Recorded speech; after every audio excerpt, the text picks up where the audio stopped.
என்னால வீட்டிலலாம் சும்மா உட்கார்ந்துருக்க முடியாது.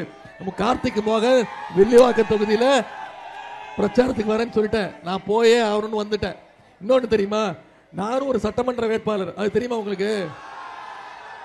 நானும் போட்டி போடுறேன் இந்த தேர்தலில், நானும் போட்டி போடுறேன். எந்த தொகுதி தெரியுமா? சேப்பாக்கம் திருவல்லிக்கேணி தொகுதியில் நான் போட்டி போடுறேன். நானே அப்பப்போ மறந்து போயிடுறேன், நீங்க தான் ஞாபகப்படுத்தணும். என் தொகுதிக்கு கூட நான் போகல, இன்னும் ஒரே ஒரு நாள் தான் போனேன் வாக்கு கேட்டு. என் தொகுதிக்கு போகாம நான் ஏன் வில்லிவாக்க தொகுதிக்கு வந்து திரு கார்த்திக் அவர்களுக்கு வாக்கு கேட்டுட்டு இருக்கேன் தெரியுமா? ஏன்னா என் தொகுதி வெற்றியை விட எனக்கு மிகவே முக்கியம் இந்த வில்லிவாக்க சட்டமன்ற தொகுதியில சகோதரர் கார்த்திக் உடைய வெற்றி. செஞ்சு கொடுப்பீங்களா? சேப்பாக்க திருவல்லிக்கேணி தொகுதியை விட அதிகமான வாக்கு வித்தியாசத்துல வில்லிவாக்க தொகுதியில நீங்க ஜெயிக்க வைக்கணும். செய்வீங்களா? ஒரு அருமையான வேட்பாளர், ஒரு இளைஞரை உங்க கையில தலைவர் கொடுத்திருக்கிறார். துடிப்பான இளைஞரை கொடுத்திருக்கிறார். நல்லா படித்தவர், பண்பாளவர், மக்கள் கிட்ட எளிமையா பழகக்கூடியவர் சகோதரர் கார்த்திக் அவர்கள். கார்த்திக்க நீங்க சட்டமன்ற உறுப்பினராக தேர்ந்தெடுத்து அமைச்சிங்கன்னா இந்த வில்லிவாக்கம் சட்டமன்ற தொகுதியை ஒரு ஹைடெக் தொகுதியா, ஒரு எடுத்துக்காட்டு தொகுதியா நிச்சயம் மாற்றி காட்டுவார்.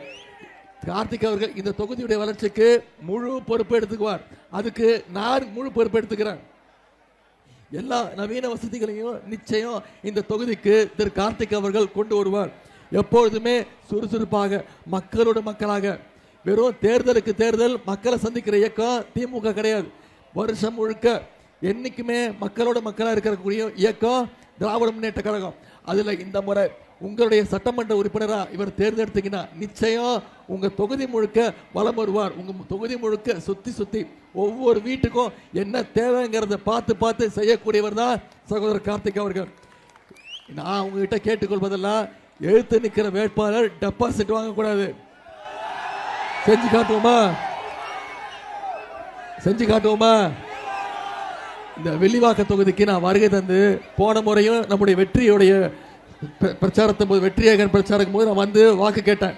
வாக்களிச்சிங்க, அவரை தேர்ந்தெடுத்து அனுப்பிச்சிங்க. இந்த 5 வருஷத்துல அவர் என்னென்ன திட்டங்கள் கொண்டு வந்திருக்கிறார், என்னென்ன சாதனைகளை இந்த தொகுதிக்கு கொண்டு வந்திருக்கிறார்.